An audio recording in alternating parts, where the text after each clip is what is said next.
Dnes jsme v Ostravě Porubě na adrese Lítaňské náměstí, kde mám pro vás zajímavou nabídku družstevní bytu 1+1. Pojďme se na ně společně podívat.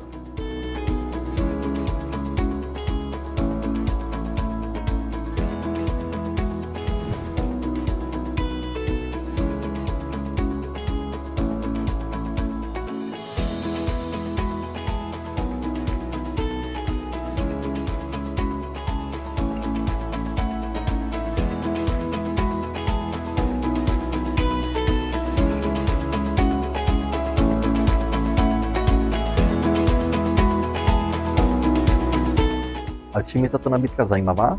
Jeden z benefitů tohoto družstva jsou nebytové prostory, které se nachází v přízemí domu a přispívají značnou část peněz do bytového družstva. A navíc, v den, kdy točíme tohle video, to je 12.9., je nabídka 1 jedniček v Porubě takřka nulová.